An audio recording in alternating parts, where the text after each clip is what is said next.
Hello and welcome to another Lord of the Rings Online preview video with me, Balthelion. So today we are having a look at Update 23, where dragons dwell, which is going to bring with us two new regions. So the first of which is going to be just east of the existing Northern Mirkwood region, which is the Iron Hills. And the second one, which is going to be north of North Mirkwood, which is the Grey Mountains, Ered Mithrin. So today we're going to be having a look at the Iron Hills. So which as you can see, this is a work in progress map. It might get flashed out a bit more.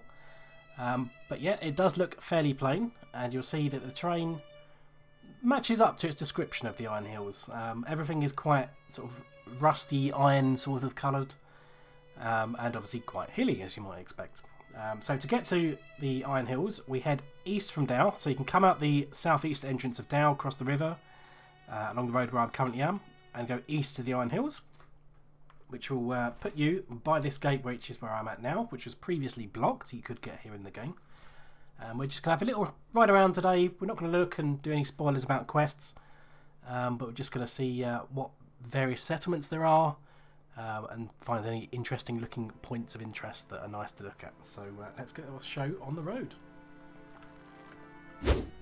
So one of the first things that you guys are probably going to spot the moment you come into this region is this absolutely huge dwarf statue, which is carved out of one of the hills in the distance there, which I would presume, with no prior background, could possibly be a statue of Dane, or possibly Durin himself if it's going back far enough.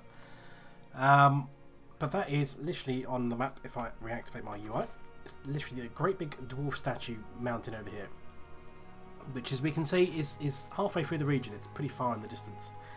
The other thing you're probably going to notice the moment you come into the region as well is that there are going to be some new craft nodes. So in this case we have a rich ironfold skarn deposits, and in case you're wondering, is that a brand new craft here? The answer is absolutely yes, it is. It's not like the Northern Mirkwood ones where it's basically Doomfold Skarn but renamed to was it Erebor Skarn? I can't remember off the top of my head, but it still gives you the same materials. But the Ironfold is a brand new crafting tier, tier 12. The gem that you're going to get for it is the Dwarf Gleam. I'm not sure what wood or scholar items it will be at the moment, because this is the first character I've pulled through the region. But I'm sure we'll find those out soon enough. But let's head a bit further into the region. So one of the new mob types we're going to encounter are these rusty hill beasts, which are a brand new skin over a hill beast model. These guys seem to have like a bright orange nose, Rudolph the Red-Nosed Reindeer style. But they're just trundling around, and I've also seen over here there is a quest starting ore node, which does look a lot like the old ore nodes, but it is a quest starting one. So that is just a short way in along the road into the Iron Hills, so be sure to pick that up when you start questing. And then we have Thornholt branches, which are the wood for this region. So again, that is tier 12 wood. We'll have to see what recipes we can make from that later. There we go, there's a rich iron vein. This one doesn't actually say it starts a quest. Let's investigate. What does this actually give us? We have to discover new and rare iron veins in the Ironfold. So that's a deed. Do we get a title for that? Seeker of Iron. That's obviously a badge of honour in the Iron Hills. So yeah, there are going to be various new collections. I have already seen in the region there are some pages scattered around. So like Mordor and Northern Mirkwood. Be on the lookout for various pages when you're around different ruins or areas of interest, because you will probably find you need to collect maybe 20 or so of those pages. Okay, so we're a little bit further in now, near the crossroads where we can go north to Utterby or south to Scald's Drop, and we get a slightly better look at the big dwarf statue over there on the hills, which, as we get closer, you can see there is some ramps going up the sides of it, so I assume we can climb up the top there. But we've seen a couple of other different mobs. There are some cows around, some rams, some lizards. But if we head north towards Utterby, you will see that this is distinctly not a dwarven looking settlement. And as the name would suggest, it's It would be a man's settlement, really. So we've got some battle cats there that could give us some area bestowed quests. There seems to be a little farmstead over here, which is full of bad men, which I just saw on the minimap. So obviously the Angevars are over here up to no good. They've captured this farm. Does that mean that they're sieging this town, maybe? How do we get in there? We get in there from the south. Okay, so let's go back down. There's a lizard there. The lizards don't seem to have any special skins. That might change. Quite often, a lot of the assets don't get added till much, much later. This town is not friendly. There is a portal to get in here, but I'm not allowed to go in there just yet. So run away before we get horribly murdered. Let's stealth up. So yeah, the Angevar seem to be running rampant in this region. It would seem they've got a little camp outside, but this is obviously not the Angevar architecture. This is normal good men. So presumably the Angevar have swept west because we've already encountered them in northern Mirkwood. They must have captured this settlement and then carried on going west towards Dow, where we encountered them in the quest for that region. So let's see if we can go south then towards Scald's Drop. So a curious thing here then is, as I'm going down the road, there are Easterling refugees just casually walking past, but they're not actually hostile. So I'm going to see more quests relating to the various different factions of Easterlings, and some of them just want to live a life in peace, and the others, you know, still adamantly following the ways of the Dark Lord Sauron. So there we go. There's a rusted page. Let's just pick that up, see how many there are in the deed.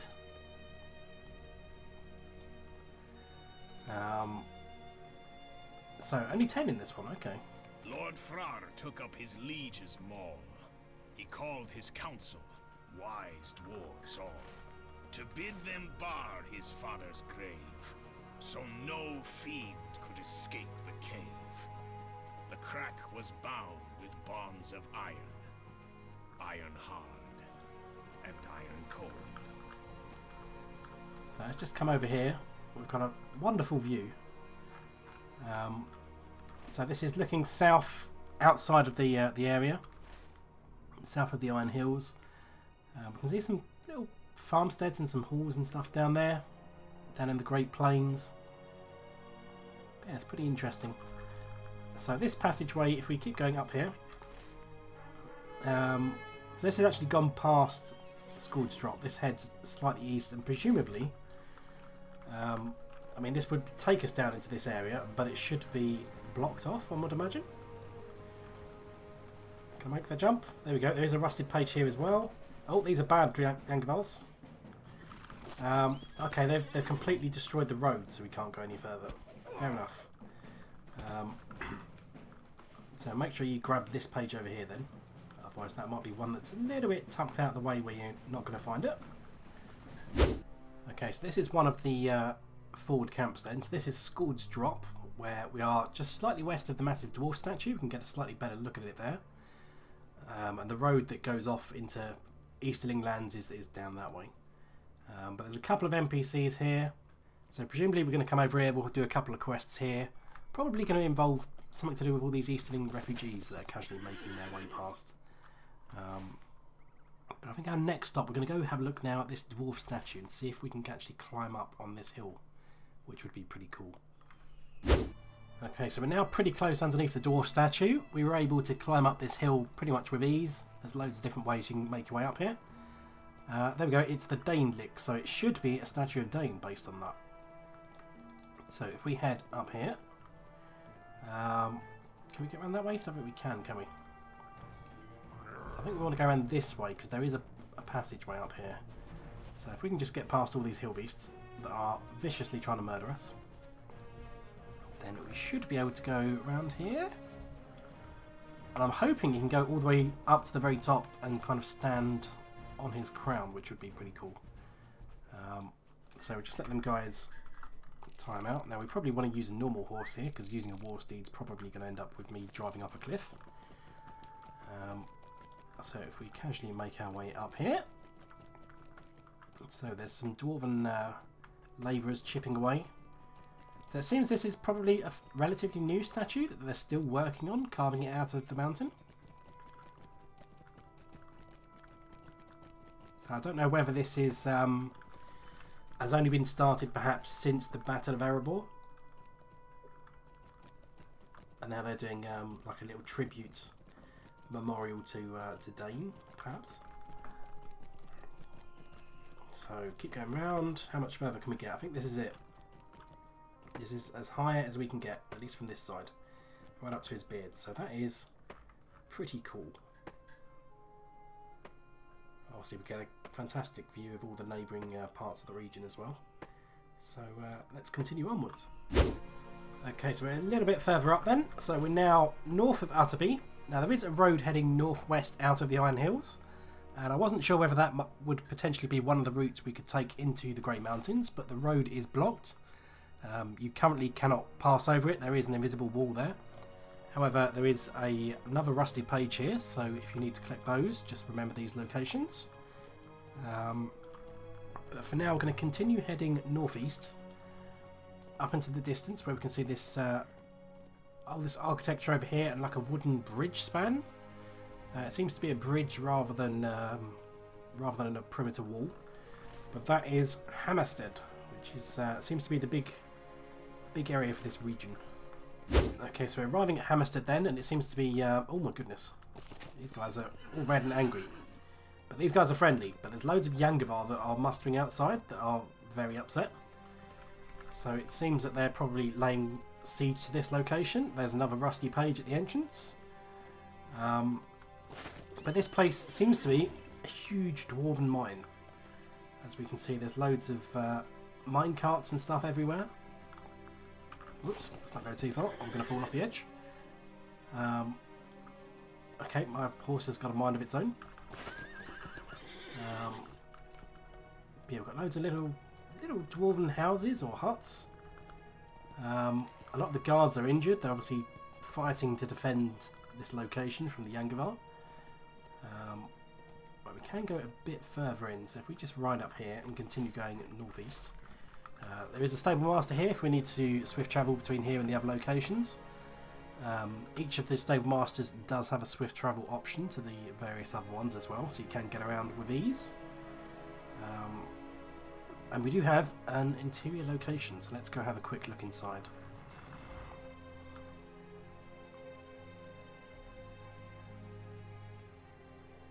There we go, so this is Olin's Forge.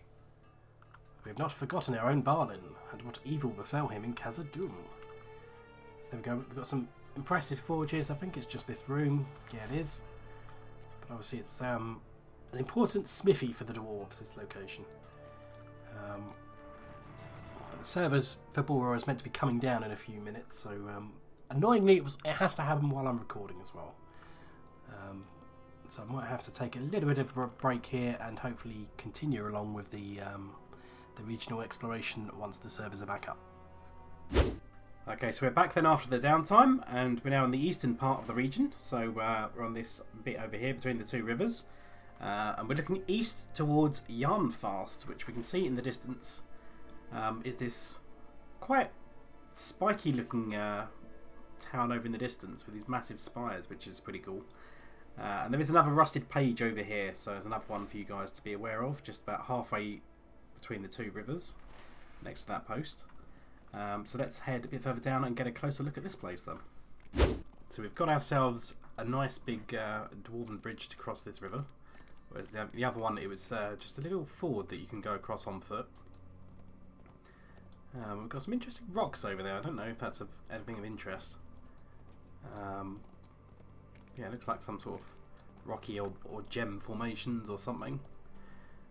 So we might find that that's possibly quest related, perhaps, because it does seem to stick out from the usual rusty iron rocks that we see in the region. Another bridge to cross here. It's quite interesting as well. I like how the river is kind of like brown stained, as if it's being kind of stained by the iron as well. And it's quite a nice touch. Okay, so let's just take a little stop here. So there we are then. Looking up, it is pretty impressive. Got some interesting banners here. So yeah, got some axes and pickaxes.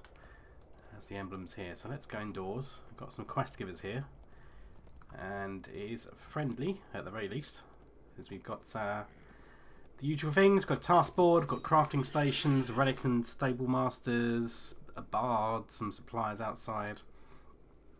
But it seems we can go indoors, so let's have a look.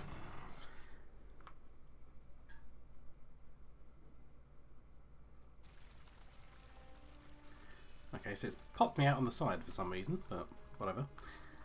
So how big is this place then? It seems it is quite a big map, but we are not allowed to mount up, and it is blacked out on the map.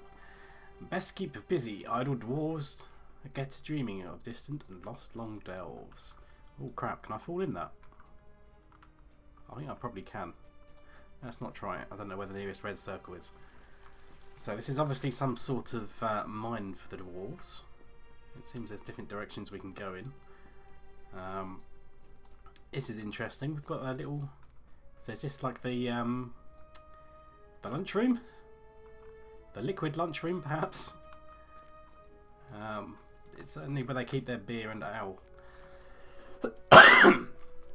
Okay, so can we go... Well, there's definitely stuff we can do north, because there's some quest NPCs. Do you want to go upstairs? I suppose we can go both upstairs and downstairs by the looks of it. Doesn't seem to actually be too much up here, so let's go back down then. So this is where all the NPCs are. Lord Nain has proved equal to his sire in battle as well as in rule.